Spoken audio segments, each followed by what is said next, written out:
State Line Records is teaming up with Generation Exit Records and 31 Records to kick off the summer with one of the hottest splits of 2025. Experience the raw power of Generation Exit's newest EP, Stay Alive. And with all the fury of Mark Lind and the Unloves, The Oncoming Storm. On June 6th, Austin meets Boston to scorch the earth when these two juggernauts collide. Pre-order the 12-inch vinyl now at StatelineRecords.com and prepare yourself to stay alive for The Oncoming Storm with Generation Exit and Mark Lind and the Unloved.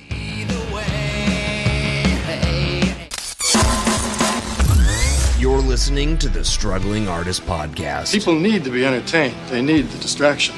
With your host, Trev Allen. I wish to God that somebody would do something to block out the voices in my head for 5 minutes.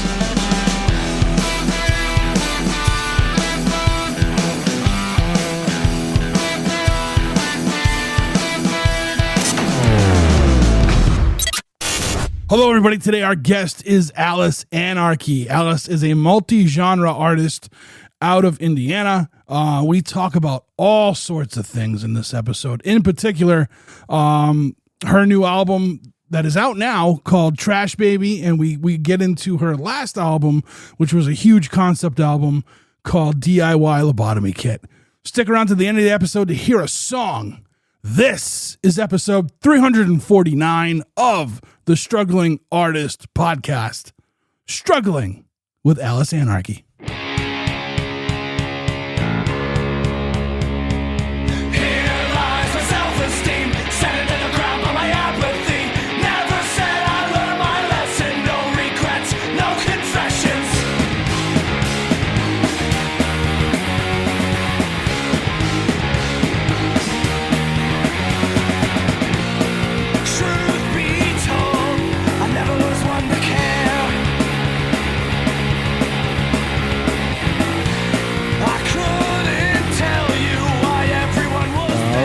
And we're on. Alice, one of the things I wanted to ask you is so I found you on Threads. Yeah. And it was when DIY Lobotomy Kit was like I don't even think it was pre-sale yet. I think you were just days, you were talking about it's just about done, and you seemed real enthusiastic about it, and I was like, oh, let me check out the Bandcamp, and I did, and I liked the singles that you had on there from prior, and I was like, all right, we'll wait for this, and then it dropped, and it was awesome. Thank you. It was it's a big one. It's 19 tracks. Yeah. I had a lobotomy making it. Yeah. No doubt. So I want to talk before we get into the album and stuff. You seem to be pretty good with the social media, and I know you wrote an article or a blog about how to promote your stuff on Threads, right? Yeah. So what got you interested in that? How did you learn this? Was it all trial by error? Did you go to school for social media marketing or anything? I didn't go to school, but I started out as an artist in general. I did a lot of photography and ended up building my business off social media, just finding new customers. I've never paid for ad spend. It's just been learning how to do it over the course of 6 years. Mm-hmm. So I guess I've just kind of gotten the hang of it, trial and error. You know? Yeah. I hate social media so much, but it's a necessity. You need it for if any kind of small business or art or whatever. Yeah.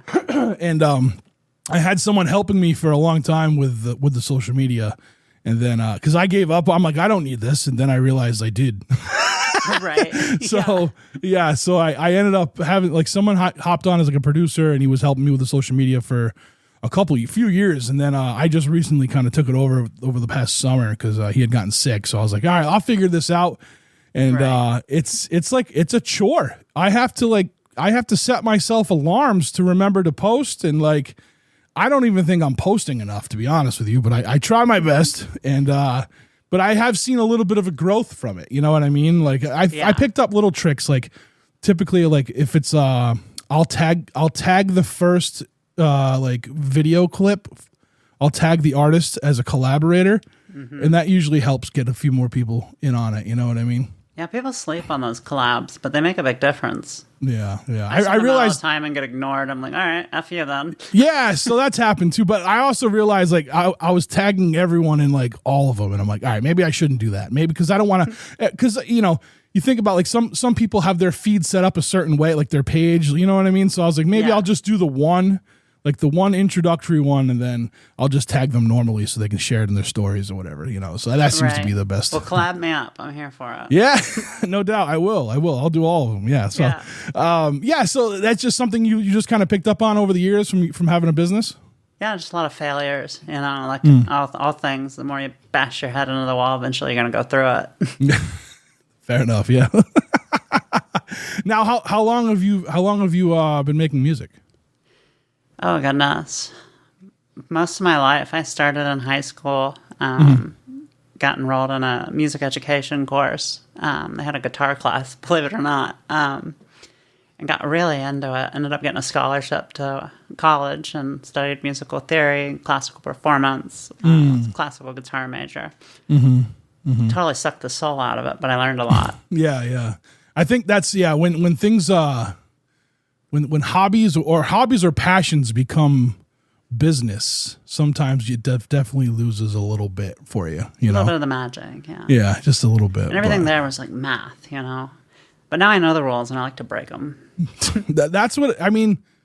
I've been with writing, because I write, and like for a long time I wrote like mostly screenplays. And I followed the structure of like, there's like a screenplay Bible, they call it. And like, you follow the structure, but then like probably about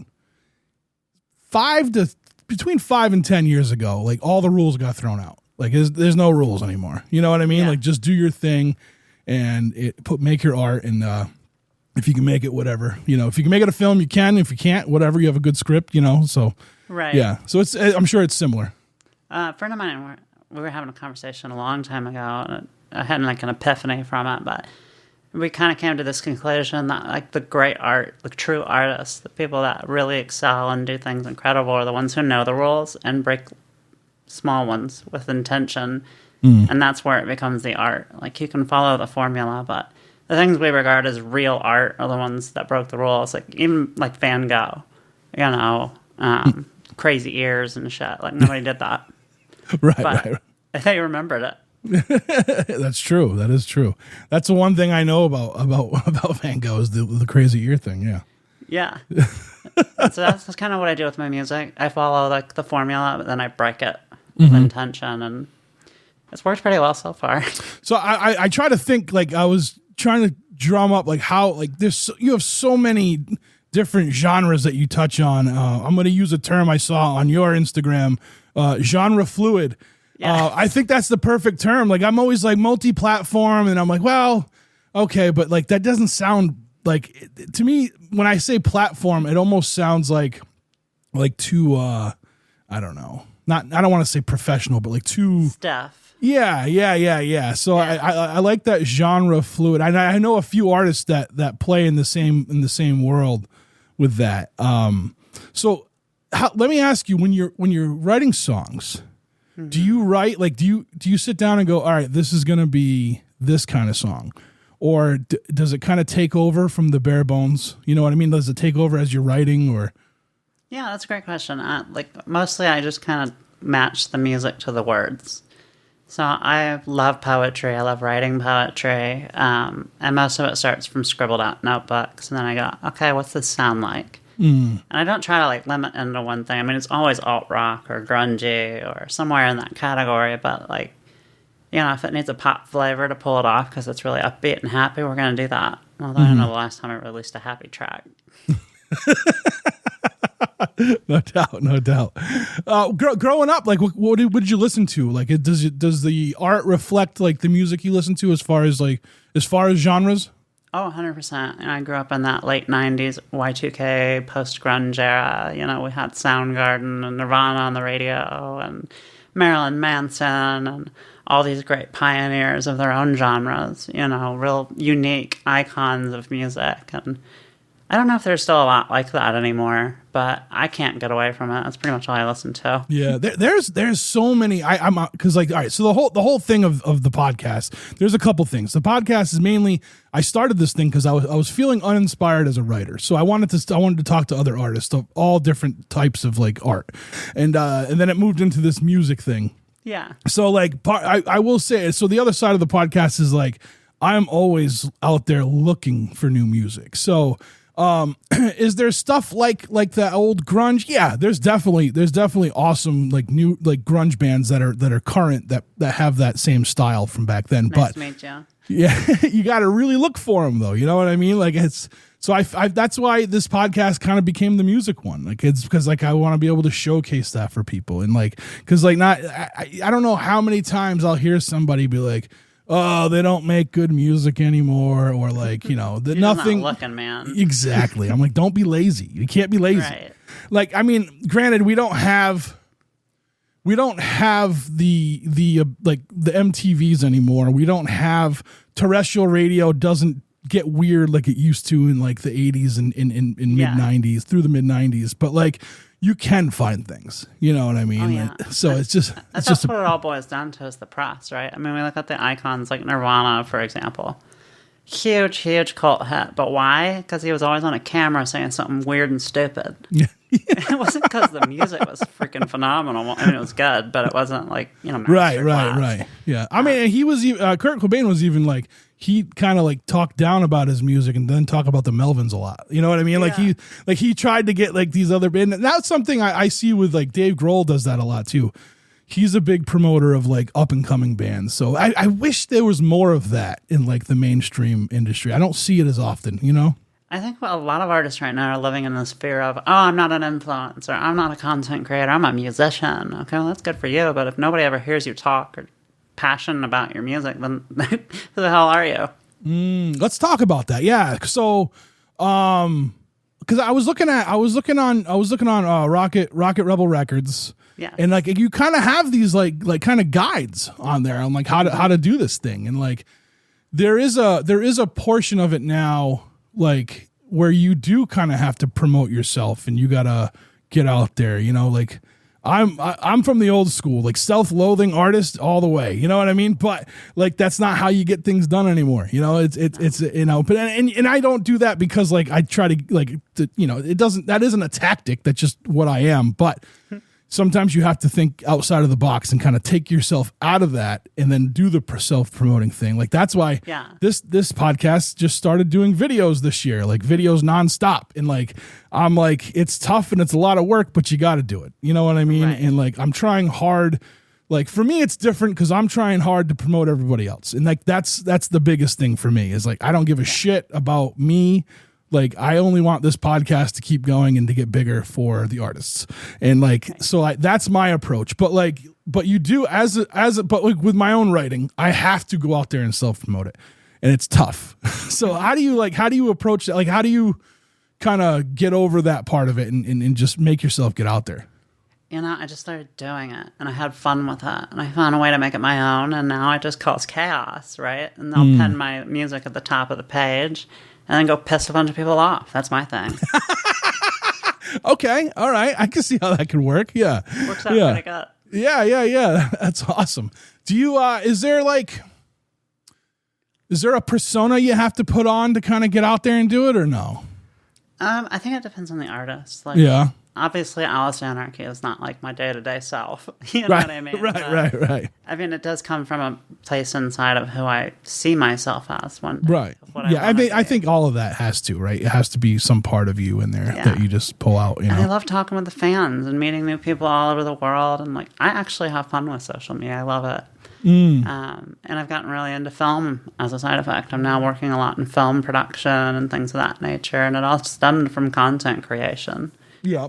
Oh, that's awesome. So that came from like social media and content creating. Yeah, people saw what I was doing, these weird edits. You know, I didn't know what I was doing, but I was making artistic things. And next thing you know, they're like, hey, I want like that for my business. Can you come make that? And I'm like, sure, we'll give it a go, and now I own a $6,000 film camera, Yeah, It escalates. That's awesome. That's awesome. But you said you also, though, with the camera, you also said you did photography for a long time too. Like that's an art form, and that's a tough one. Like I've had a few photographers on, and like because like they're amazing. Like a lot of them that do like show pictures and stuff, and like just how they're able to capture moments like that, Yeah. Is there like a part of that, like is there a with photography, like is there a specific kind of lane you stay in, or do you go all over the place with it? I was in fashion, so I got some recognition in that world. Specifically, I did a lot of color gel work, so we'd use colorful lights. And I'd make people blow, It's technically something you're not supposed to do, but I did it because it looked cool, and now it's kind of a thing that people come to me for specifically. Oh, that's awesome. Yeah. But like I said, great art is breaking rules with intention, right? Yeah, for sure. Yeah. Now, how did you get involved doing like photography? Was it just on a whim, or? Just interested me. I'm highly ADHD. I get bored easy, and I was avoiding music for like 10 years. I've been recording in the background and didn't really feel confident enough to release it. So I was looking for any other form of art that would give me that same kind of joy. Never found it, and here we are again. Yeah. It's weird. Like different art forms, you can still get something like out of it, like that thing inside of us, right? But it's not whatever your like main focus has always been, and there's reasons behind it, reasons we probably can't explain why, you know what I mean, like why it's music or why it's writing, or so I can see how at least you tried to like stayed in the same world, which is cool, like being creative. Like I stopped writing for years, and I just like I don't know, I just did like, I'm just gonna be a miserable asshole who works all the time, and like I did that too. I was in sales and like all kinds of junk I didn't want to be doing. Shooting weddings. Oh my God, let me tell you about a horrible experience. Pick up a camera and go to a wedding. Yeah. Good Lord. No doubt. I know. I feel like my aunt did when I was married. My aunt did my wedding, and I was just miserable the whole time because I hate being in pictures. So I was like, can we hurry up? Like I'm just, you know what I mean? I was just. Yeah. It's just like, I don't want to do this. Like, just walk around and take pictures of the event. I already know what I'm doing. I want to know what everyone else is doing when I'm not around, Right. Oh my gosh. Yeah. Try being the photographer and nobody wants to take their picture. Yeah. Yeah. So I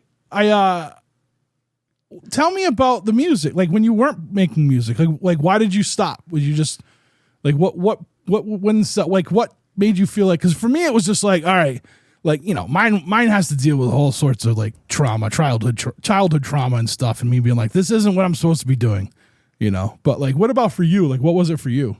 It was college. I was majoring in it. It turned it into math. Oh, that's right. Yeah. So you just kind of lost it for a minute. Yeah, I went into hair. I worked as a barber for a while and was really good at that. And then I moved into sales because the guy I was cutting his hair, I guess I sold him so much product. He was like, just come work for me. You can obviously sell. Yeah. And, I was making 6-figure checks back then, but I was miserable. Yeah. Can I cuss on here? Yeah. Luckily for me, I'm in a, like, my, I don't even want to call it my career. I just call it my job. My job, like, has such a wonky schedule. It fits what I do, whether it's creatively or like going to shows or whatever. So I'm fortunate in that space, but if that was like my only identity, like I'd be like, like I try not to I feel like when it comes to our creative, when it comes to anything we do creatively in our identity, like I don't even want that to be like, I don't want my writing to be my only identity or my podcast to be my only identity. Or like when I talk about mental health, I don't want people to think like, because I do an episode and then when I'm talking about I talk about like a mental health issue I had, like I don't want people to think that's just who I am, but I'm trying to be as transparent as possible to like for other people, you know what I mean? So but it's tough to kind of keep that balance, because like I feel like I'm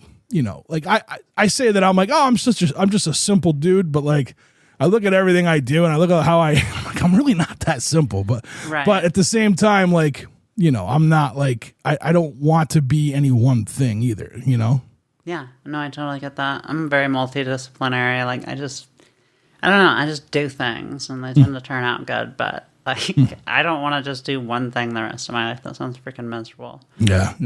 I feel, even though that's how you become irrelevant, to be honest. Yeah. I always had a thing about like, if like being stagnant, and sometimes it's not even being stagnant just because things are working out like one way. I shouldn't have to like, my brain is like, ruin this and go do something else. Yeah. You know what I'm saying? And that's not even like, that's not like, sometimes having being comfortable in something doesn't mean you're stagnant, and I always thought that way. So I always like bounced around with things and did different things and went different places and moved and you know what I mean? So now I have a 401k and I'm like, should I just cash it and just drive off into the sunset, just like right. But then you just still come back here with your downtime. Yeah. Because you're like me, you're an anarchist, right? Yeah, I guess. Yeah. I just like, it's just everything. Yeah. Chaos is good. Chaos is good for me. And yeah. I think that's why a lot of people are resonating with my music too. It's a lifestyle. Like, you get it. I think a lot of people think most people are just white picket fence, dog, die. But I don't think most people want to live that way. I have my dog. I bring my dog everywhere. So hey, there you go.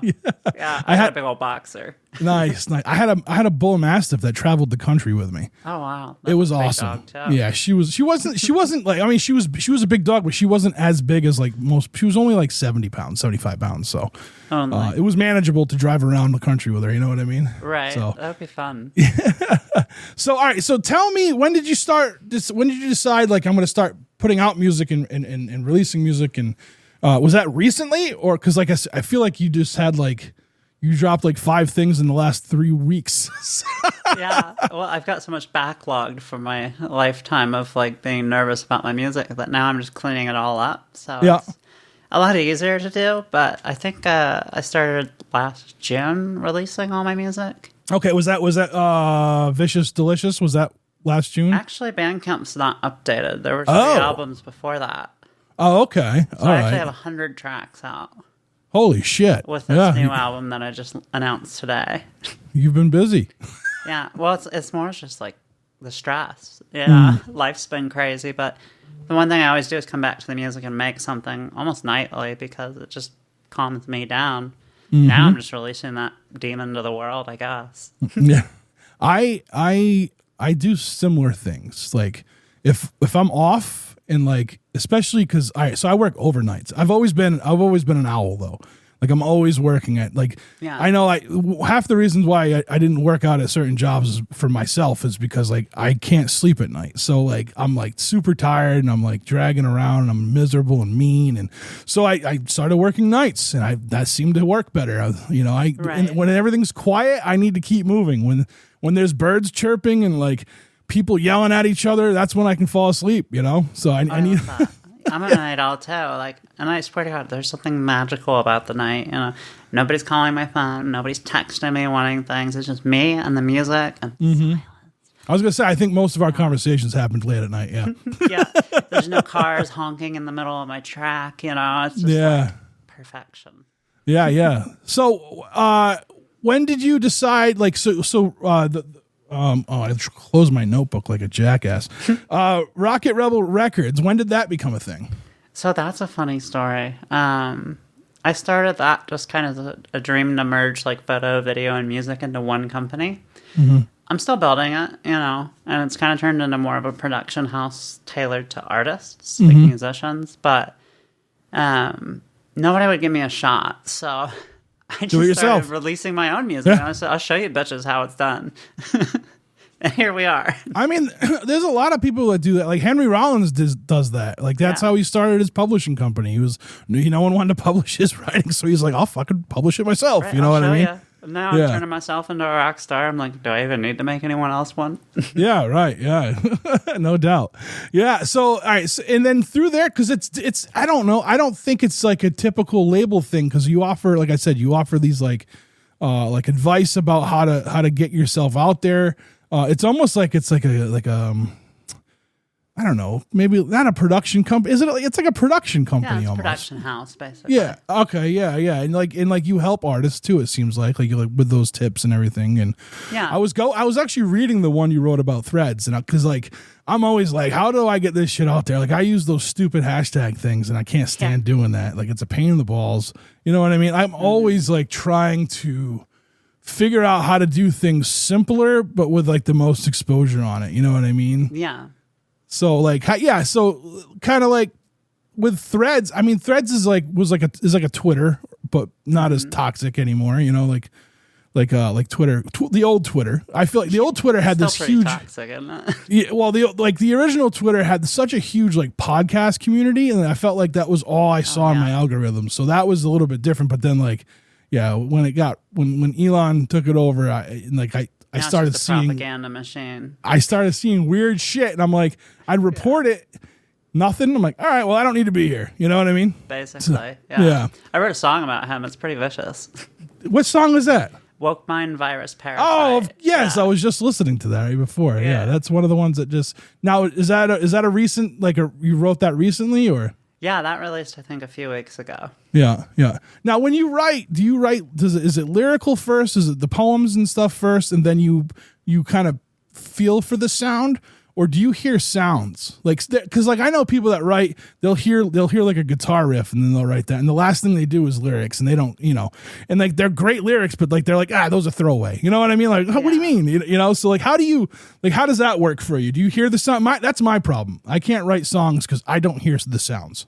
No, I feel that. I'm like visual and I can like, the words and stuff like that. But like, I don't know how to, my goal is to write a song so I can end the podcast. The podcast ends when I figure out how to write songs. So, because I can't do it. Yeah. I start with the lyrics because they're poems first, like very Jim Morrison-esque, like everything's in a notebook and written down. And I go kind of crazy with them. Like some of my lyrics, if you really listen, they're just completely unhinged and they make zero sense to anybody but me. But from there, I kind of like hum them into a melody, and then I'm like, okay, what does this need under it? And then I start stacking layers. And it makes my music more unique, I think, because it's not just 4 bars repeating over and over, A, D, E, A, D. You know what I mean? It's more just based off where my voice wants to go with it. So I kind of just make the music fit it. I got you. Yeah. I like that. My problem is like when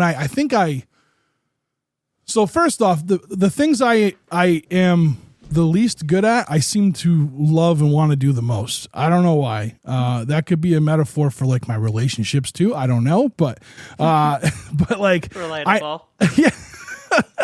I'm always like, when I listen, I love music so much. I'm like, what? And I write constantly. I'm like, why can't I write a song? But I think about I think I overthink the process. So even when I write, like the times I've written poetry, like it's so elementary because like I just can't get out of my head on like how it should be, and like I'm super wordy at times. So like I'll write stuff and like I always said when with like writing film.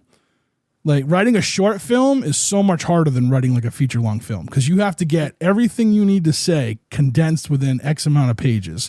Right. Where like I can build and build and build with the other ones. You know what I mean? So I've always had a problem with like the shorter thing. So I'll write something I'm gonna try to write a song, and the next thing I know it's like way too long, and I'm like, this would be a good treatment for a song. Like so I guess like. I don't know. Like, so how do you shorten that? How do you get, cause you said, some stuff you said is longer than others, right? But like, how do you decide when you have to cut it and when you don't? 2 minutes, 30 seconds. The song? That's it? That's it. If I hit that point, I ask myself, does it need to go on? Yeah. If I have nothing new to put on the track, we've hit 2 choruses, 3 choruses. I have nothing creative to add to it. It's done. Okay, fair enough. I'm going to have a song that's 20 minutes long that's not released yet. So let's take a sentence. How do you say you write down, you have the sentence in your head and you write it down and you're looking at it. And now I might be being selfish here, okay? But we're going to roll with it. Now you see this sentence and you're like, I want this to be like, this is what this song is going to be about. but like, how do you? It's like sometimes you just can't. I just can't find the words that will help it. Like, you know what I'm saying? Whether it's a metaphor or whatever. Like, I can never like. So what do you do? Like, is there any exercises that you do or anything like that? Like writing exercises you do to kind of keep fresh on that? Not really. I just kind of. I'm just a dumbass. Natural, like I can just vomit words out. It's kind of weird. Yeah. I can I'm just a write dumbass. 10 That's songs in a day on paper. Do you write 10 songs a day? I probably could. I don't do that anymore. I never keep up, but I used to be like 500 words, minimum 500 words a day. Whatever. Yeah. I'm like, it doesn't have to be anything spectacular. You know what I mean? But just 500 words a day just to stay on top of things. right. Like, and I do it a lot on like when I social media post. I cross these things a lot. So like, I'll try to write something creative, like a little blurb, something to entertain the audience, and then that's like, oh, that's a song. Like today, I posted a bit of a lyric as a post. So I do that too, and I said, "Hey everyone, welcome to the shit show." Basically, I'm your patron saint of the unwanted in a Barbie doll display. Yeah. And just weird stuff like that. Or if I say something weird, I'll write it down, and sometimes it gets slapped into another song. But, So you're saying like just put it all out there. yeah, just keep going, talking, writing, whatever feels comfortable at the time. Just record it, track it. Fair enough. All right, so let's talk about DIY Lobotomy Kit. Yeah. This beast of an album, 19 tracks. 19 tracks concept album. Yeah. It's So kind of did you insane. now did this start like did you know you were going to write a concept album, or did it kind of like a couple songs where you wrote kind of were fitting so well you're like, okay, now we can do this? It's kind of an accident. I didn't know what to call it, and then I think I accidentally called it a concept album, and all of a sudden my threads blew up. Like everybody was like, "Concept album." We're Oh, here really? for it. Like, Yeah. and I was like, okay, well, I should probably flesh out the concept more clear to the audience because they're all concept albums. In all honesty, Every Everything album has a freaking is. concept around here. I mean, across the board, unless someone's putting out like a single collection or something, you know what I mean? But like, I always find, because I'm a storyteller, like I'll find things in albums and necessarily not necessarily in like, you know, in what some people will term like what a concept album is. Like, it doesn't necessarily have to be that to have an overarching story, right? So. Right. Yeah, so everything, you're right. Everything does have some kind of a concept, and usually it's a reflection of us or a situation we've been in, or you know. Yeah, and one of the interesting things, actually, you're getting an exclusive here. I've never told anybody this yet. DIY Lobotomy Kit is the story of my life and how I ended up as Alice Anarchy. And so the genres, the fluidity of that's me. That's you moving through throughout the last years. 10 years. Yeah. And some of those songs are 10 years old. They're just redone. And so that's why it kind of shifts. And then you see it ends in that vicious metal, the bonus track. You won't. Right after like an acoustic track. Yeah. It's I love it. Piece, and then I was ready to shut up. You know what I mean? Yeah. I like that. I like that a lot. So if you go and listen with that in your head, you're like, oh, okay. Yeah. That makes I sense, think you could. but- I think I could feel that vibe throughout this. Like this was like, you know, it's and there's a lot of like, you know, I feel like there's some undertones that fit today's world too that are like, you know, like well, much like the Elon Musk song, you know what I mean? Yeah. Like, yeah, you know, so I get that. I get that a lot. Yeah, I dig that. I dig, and you know what? Now that I think about it, like listening to it, like there like the genre, the genre fluidness of it, like it does jump a little bit, right? It goes back to something else a little later, and the beginning's like heavy rock, like alt rock, and then it goes into just sludgy grunge. yeah, like radio, almost like alt rock, like radio rock, like stuff that if it came out in the 90s would be on the radio. Oh, I would hope so. That'd be cool. Yeah. No, I definitely felt that. Yeah, this it's a good album. It really is. And again, like you at the time when I saw you talking about it on, and you did it right on Threads because we weren't following each other, and all of a sudden, Alice Anarchy pops up, and I'm like, "What's this all about?" And I was like, "Let me go check out," because whenever I see anything that says Bandcamp, I'm like, "Let me check out their music," and I go and I look, and you know, like one person was on there one time, and they were like, "Should I even put this on Bandcamp?" I'm like, unless you really like Fractions, yeah, I think you should, you know. So Right. and they're like, pretty like avoiding of it, or I avoided it for a long time because I don't know, it just didn't feel right. I grew up in the time when what was it? There was another one they had, but all the independent music, people put stuff on there. Nobody would ever buy it. It's just like a ugly website. And so I was kind of jaded to that. I can't remember the name of it, but... I'm trying to think. I sounds familiar, like, you know, like it might have been Ben. And I'm old enough. I've been around since the internet started, so This was like MySpace days, yeah. Yeah. So this is like post Napster, probably during LimeWire, but when you could actually buy music. Yeah. Right. Yeah, and they were just MP3s, right? It was just like an MP3. Like they didn't even offer like waves or any other files. It was like straight MP3. Yeah, I do remember that. Yeah, I do remember I hated it. It was like it was a lot like Bandcamp, but it wasn't like what it is today. Yeah. And I've had a lot of success on Bandcamp so far. I've been on there about a month, and I've made $120. That's good. Yeah. I don't. Bandcamp is, once they sold to Epic Games, like it was a little bit like people were, you know, they got rid of their union people, and like it was like sometimes I have to draw a line on what I'm boycotting. I can't boycott everything. Like right. Bandcamp is the only place where I can go where you're going to get at least 80% of your of the sale. You know what I mean? Yeah. And I don't like Spotify. I think Spotify, I don't like the sound quality on Spotify. So like I got rid of that. So yeah, I just use Bandcamp, and if I can't find it there, I'll look on iTunes, but like, you know, I'm a physical media guy, as you can probably see behind me. But like blood collection.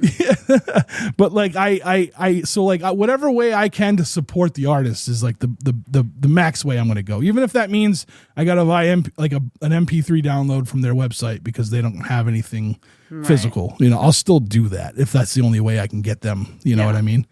Yeah, So well, I need to get on that myself. I think so. This next one I'm releasing is 2 months out, so I've got plenty of time to do that. But I release at such a fast pace, I've just not even had the time.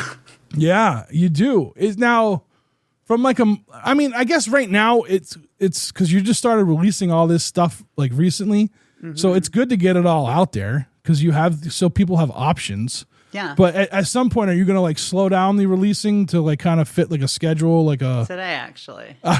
Today you made that decision. Yeah. Okay.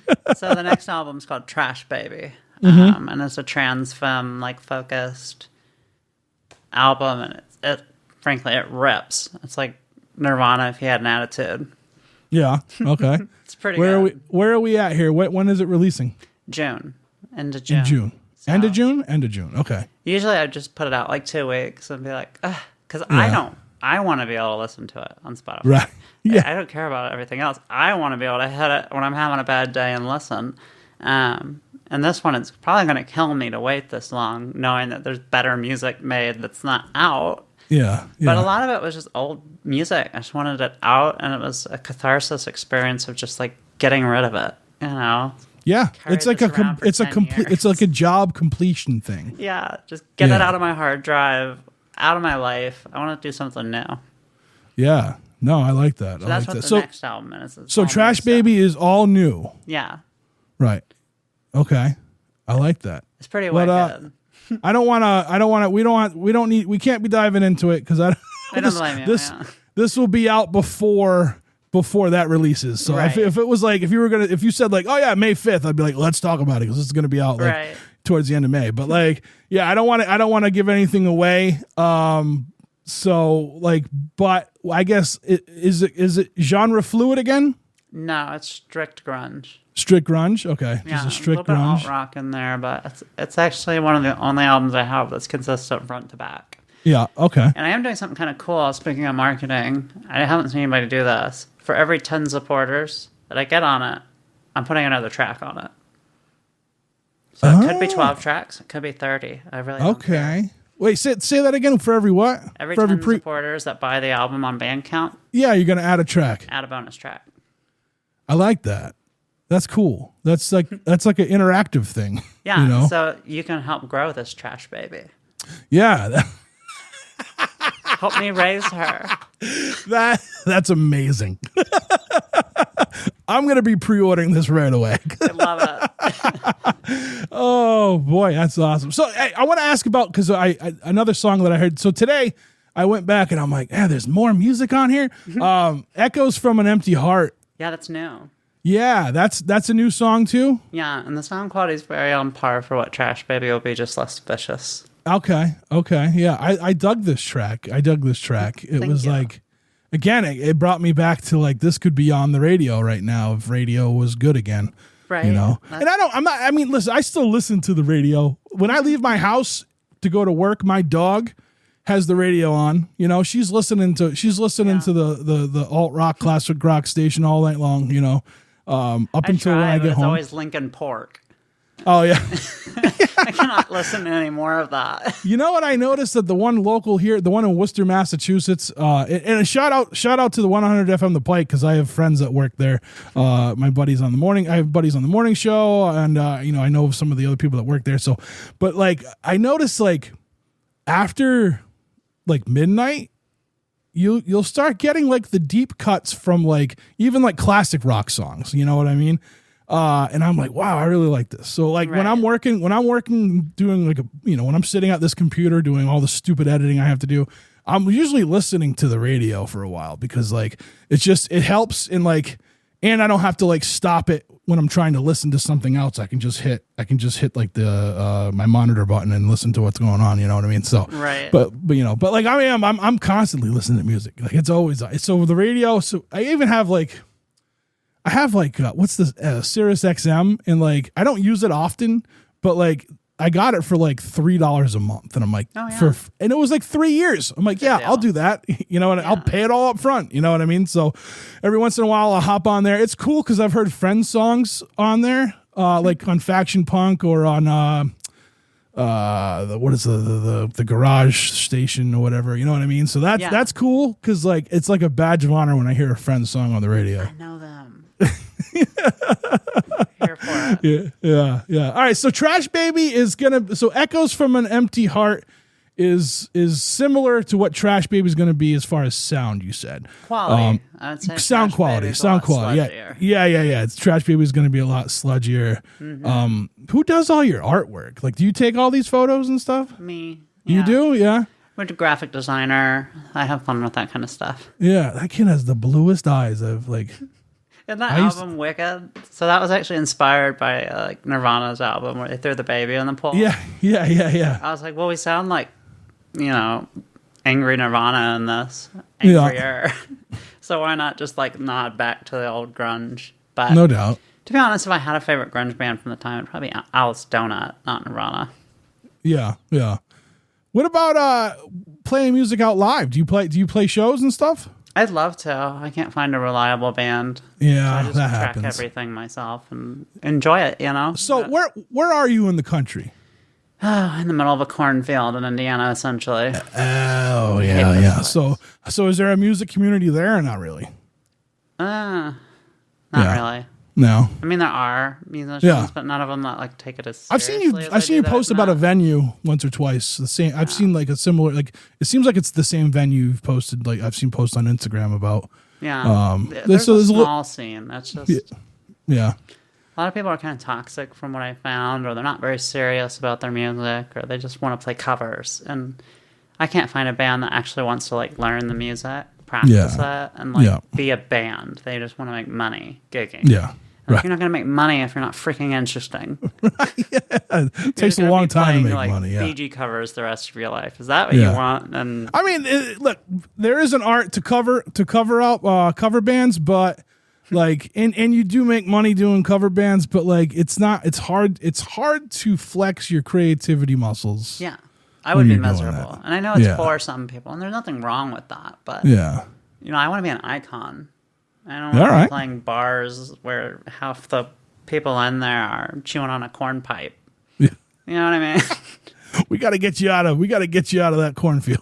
Yeah, it's horrible. I need to get out of here. If you could go anywhere to pursue music, where would you go? My goodness. I'd probably leave the States, to be honest. Yeah. I'd probably head over to like the UK. They seem to like me a lot over there. And it seems to be a better just kind of culture. UK and Europe definitely hold the arts in a higher regard than America does, than the USA does. Yeah. Yeah, and they're pretty much trying to erase me right now in America. So why stay? I know. Hopefully that gets rectified soon, though. Hopefully. Hopefully. I'll tell you, it's a great time to be making grunge music. Yeah. Yeah, I know. It's a great time just to put it all out there, you know, like, and just let all that anger out, you know, but, yeah. All right. So, all right. Trash Baby comes out in June. Is there going to be any singles between now and then?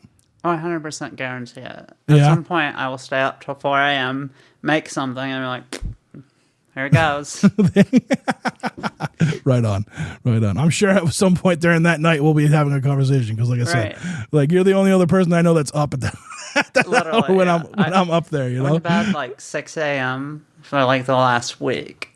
Yeah, that's the earliest I'll go to bed because I work. I get home at 7 a.m. So like 6 a.m. is like, oh, I'm going to bed early tonight. You know? But I love it. Like that's how I finished it. Like everybody's like, how are you producing so much music? I'm making it when you freaks are asleep. Yeah. No. So I finished my.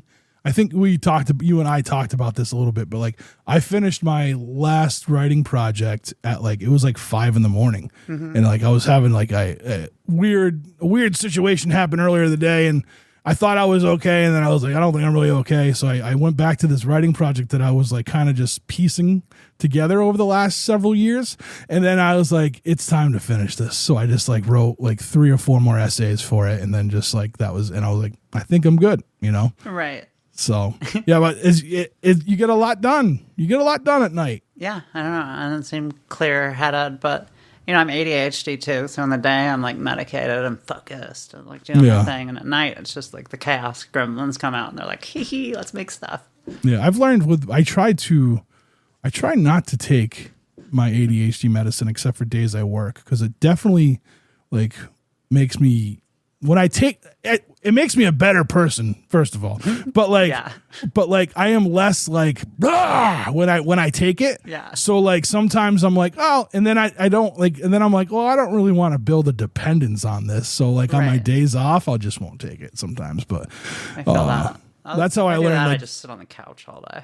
Yeah, sometimes that happens. Yeah. Well, one time like I ate up my dosage, and like. All of a sudden I felt like I was like, man, I can't get up in the mornings. And then like, I'm like, is it this? So like for like 2 days I didn't take it, and I slept like 20 hours. I'm like, okay, can we go back down? I'd rather go back down the dose. And I don't even think it's the actual medication. I think it's like the additives. You know what I mean? Yeah. So I'm like, because it's the difference between the 20 milligram and the 30 milligram, like there's it's a different texture and everything. So I was thinking that it's probably the additives in it, and look up. Yeah, so you know, who knows? I don't know. I'm not a doctor. I'm not a pharmacist. I just take the medication they tell me, and then I take sometimes they don't tell me to take. And Dr. Anarchy at your service. That has to be an album. I know, that's gonna be the next one now. Yeah. Need a doctor outfit. Yeah. That makes me think of that Blink-182 album. Oh yeah. You would do it way better though. I think you would make it, the concept art of it would be way better. I think so. The art's so important to me, and like a lot of people sleep on it. You know. And yeah. I've used AI to help with that because sometimes I'm just releasing so fast. I'm just send it. You know. Yeah. But like usually nowadays I just spend more time on it because it's like the first impression of your music. It's so important. And a lot really of people is. will just use like a crappy cell phone photo of like their whatever is next to them, and they don't even care. And I'm like, yeah. I did that with the when I first started the podcast in 2017. Our photo was like this shitty picture I took on my phone of like a pop filter screen and like a microphone, and there was like a art. It was like a painting of Bill Murray in the background, and it looked so bad because it was just not a good picture. So when I relaunched, I actually like went and paid someone to make me to graphic. Yeah, I was like, hey, I need a graphic. This is my idea, and they took with it and they made our awesome logo that we have. And you know, so same thing. Like if you can kind of see in the back here, there's like a next to the yellow record there. That thing, that's our logo for the turntable episodes we do. And again, I went to an artist and I said, I got this weird idea. What can you do with it? And he came up with this amazing thing that we have. So, you know, that's the last thing is if you are an artist too, and like you can promote yourself with your art. like everything I do kind of crosses over, and I'm blessed for that. But like other musicians, well, I don't know how to take a video. I'm like, open your phone and sing your song. That's all you need. Honestly, people don't even want produced content anymore. Everything I post that I put effort into, like video wise, falls flat. No doubt. But if I just take a cell phone video of me like blabbing into about my day, that'll go viral. Yeah, it's weird how that stuff works. It's weird how that stuff works. Yeah, I always say like, I'm like, yeah.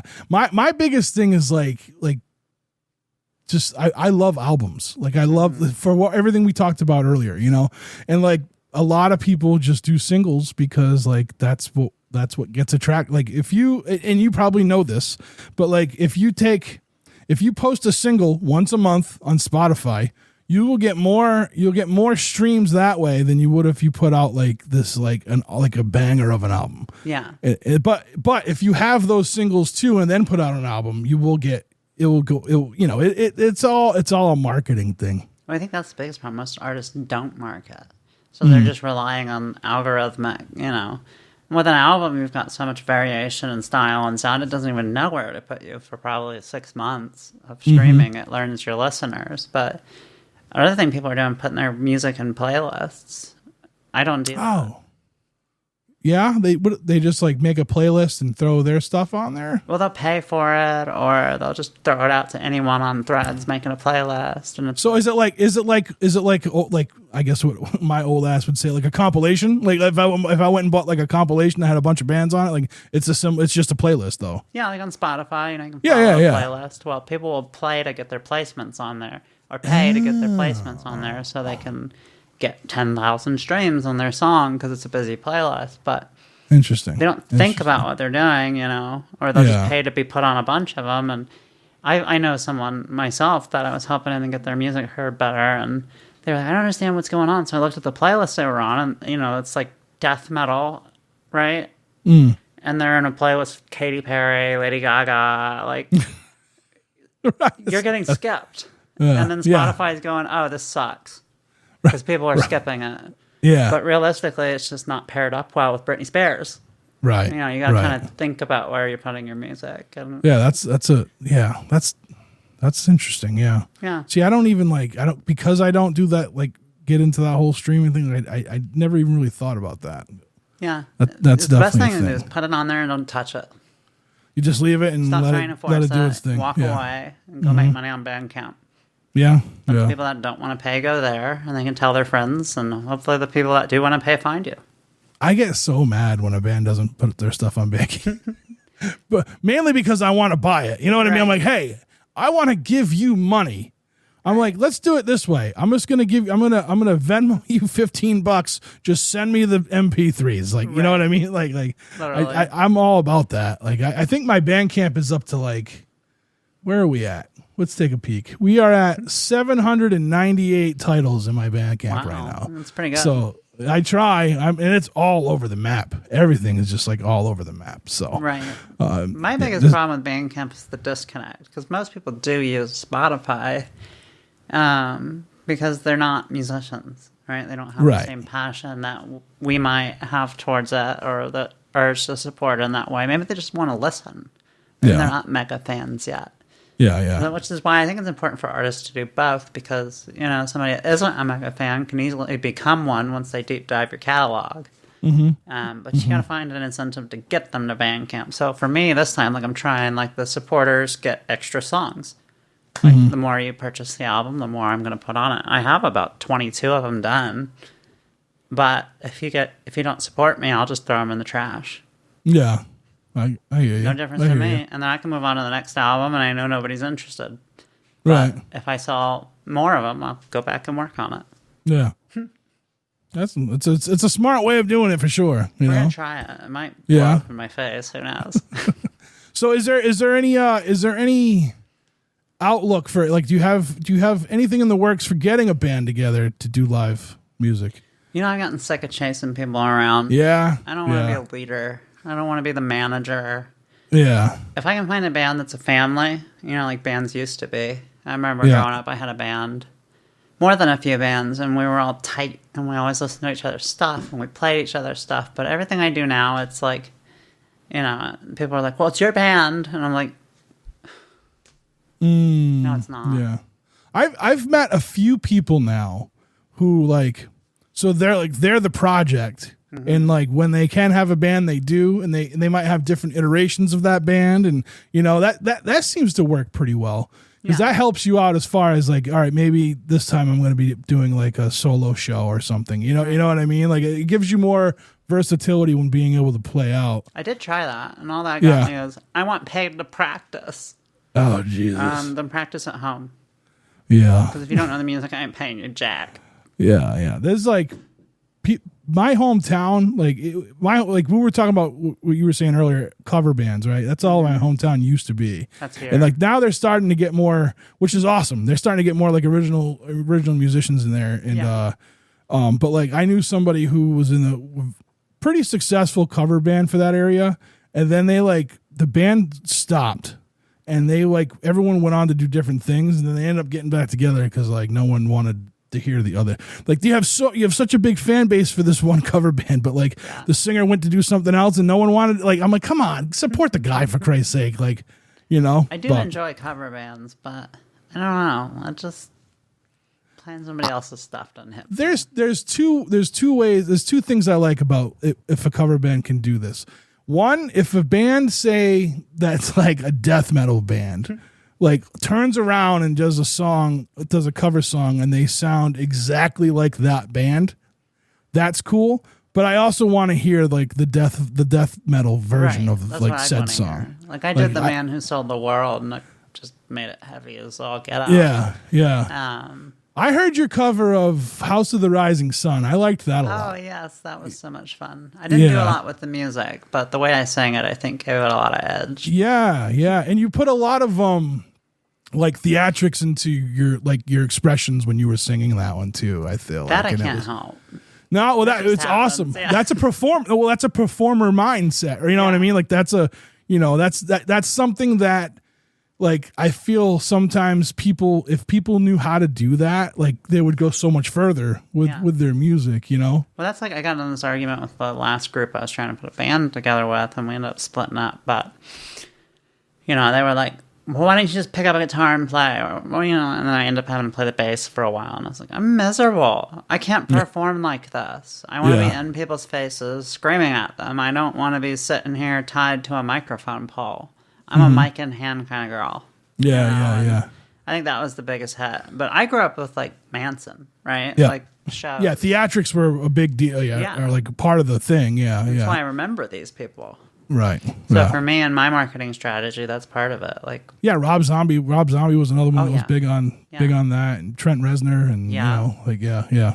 One of my oldest bands that I love is the Bauhaus. Okay. I don't know if you've ever heard them. I don't think I'm familiar with that one. One of the OG like goth bands. Oh, but they have these beautiful lyrics and like their theatrics. They pretty much invented goth in my opinion. But get mad at the messenger. I got something I'll send you after this. It's like a gothy, spooky, like post-punk band. Ooh, I like that. Oh, it's awesome. I'll send it to you right after this. That sounds fun, yeah. All right, so hopefully you can find a band. Because I feel like playing out live would do well with your music. You know what I mean? I think I will. It's just a matter of like people need FOMO. Yeah. So once I have the following, or the cult, as I call them, I call my fans a cult. I always joke around. I'm like, hey, I want to start a cult, but I think I accidentally did. Yeah.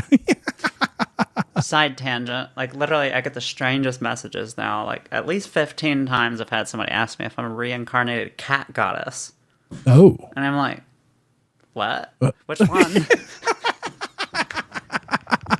Right on.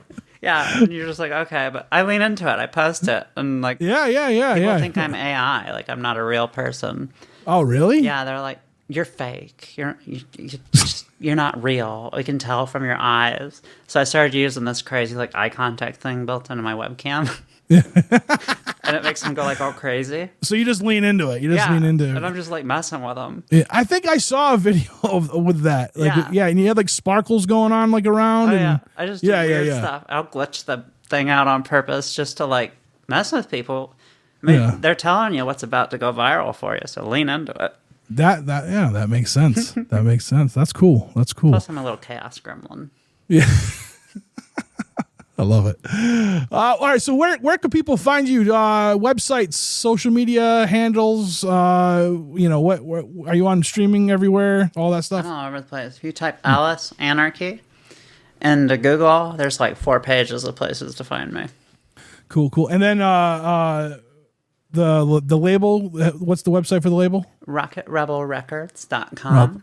Okay. Starting to keep that more updated, so I'm going to be doing blog write-ups on all the newest releases and like Even that's tough, man. I try to keep my website updated too, and it's like it's everything's a daily chore. It's like literally like it's a full-time job, like more full-time than a regular full-time job because you're constantly having to do everything. People complain, I'm like, well, do you want new music or new blogs? Yeah. Like, I only got enough time for one. Yeah, that's true. That's true. Now, I want to ask before we go. So like I said, I've seen you post quite a bit about a venue around. I'm assuming it's around where you live. It may not be the same. Boys, probably. Yeah, I think so. I think so. So do you are you like a promoter for there or? Believe it or not, it's a chicken shop. But like hot chicken, like Prince's Hot Chicken, but just called Hot Boys. It's the most amazing chicken you've ever ate. They're based out of California, but they have a few like nationwide, I think. And they do shows? The owner does. He's wild. It's this tiny little city chicken shop. Like you bump on elbows, and he'll bring a band in, like a full metal band, and they're taking up half the restaurant and put on a show. That's awesome. That's cool. That's cool that the owner does that. It's pretty wild because he leaves the chicken shop open.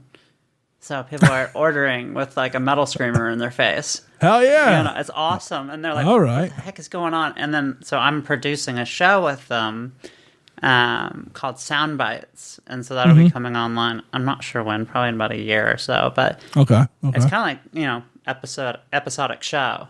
Oh, nice. So it's full video, audio. I'm running sound. Got my big old mixer. And I just do it by myself, which is a challenge in and of itself. But I don't know if you've ever run audio for a band, but tack that on with 3 cameras and it gets a little crazy. I can barely run audio for my podcast, so no, I have never done it for a band. I remember I went to a show one time and they were like, "Hey, can you make sure everything's good?" And I was just like, I'm like, I can hear you. Is that what you want to know? Yeah. I've learned a ton on that end, like how to tell. Like it's just like your ears got to train to it. It's experience, but. Super cool thing to do. Really cool opportunity. I'm excited for him to launch. It's going to make a wicked cool little show. Like a tiny desk, kind of. Yeah.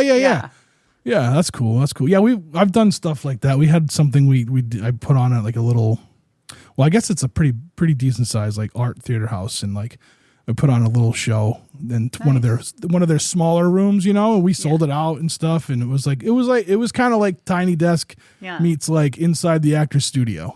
I like that. So there was like conversation and like discussion, and then there was music at the same time. Yeah, that's what this kind of is. They do like a little podcast portion at the end, and they all eat chicken and like. Yeah. It was actually pretty wild. The other day, he calls me up and he's like, "Hey, a last minute thing. I'm so sorry, but Rey Mysterio, Dominic Mysterio, WWE guy, and Connor Daly, the IndyCar driver. I don't do sports, as you can tell.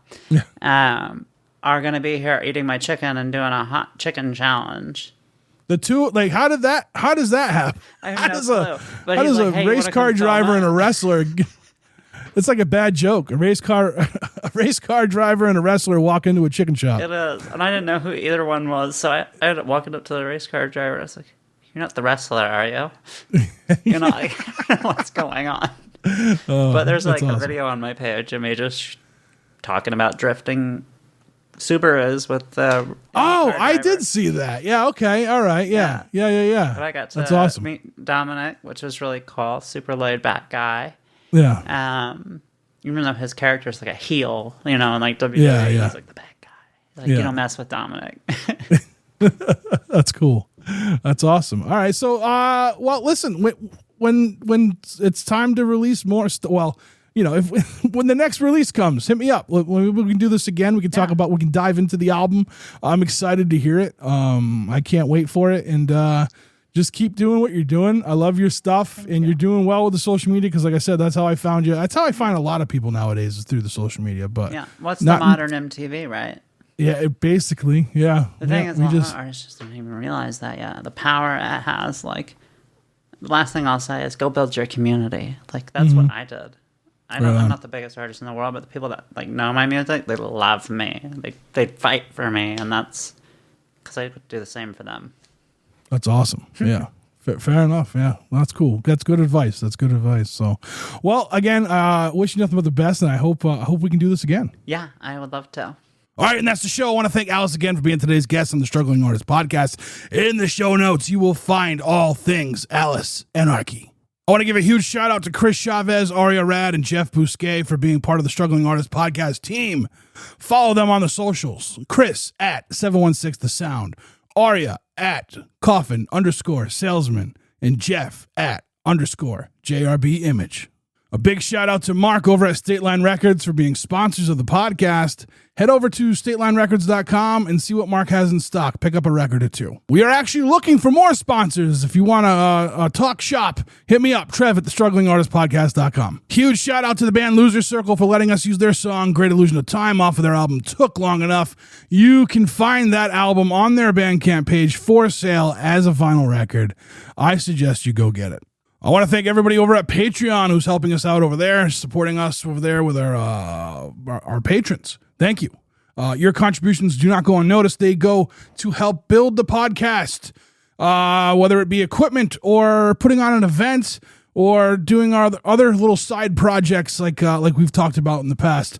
Thank you so much, each and every one of you. We do have some new people over at Patreon. I didn't even notice this.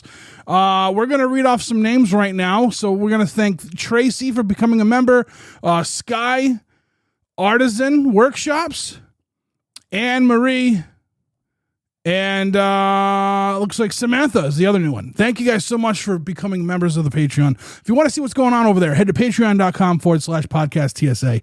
We did do a short hiatus of some shows, but we are back fully now. You have Chopping It Up. You have Lists. You have Struggling Artist Radio. Those are all Patreon exclusive shows, and we're building things up even more over there. So head over patreon.com/podcast TSA. All right, it's time to get out of here with a song. Alice was kind enough to give us a tune to play at the end of the episode. Now, since we've talked, I just want to say this real quick. It looks like there's a couple new singles already dropped since Trash Baby came out. So do yourself a favor. Head over to Alice Anarchy's web page. Yeah. Bandcamp page. There we go. And check out all of her awesome music. Today's track is Echoes from an Empty Heart by Alice Anarchy. Take care of yourselves. We'll talk to you next week.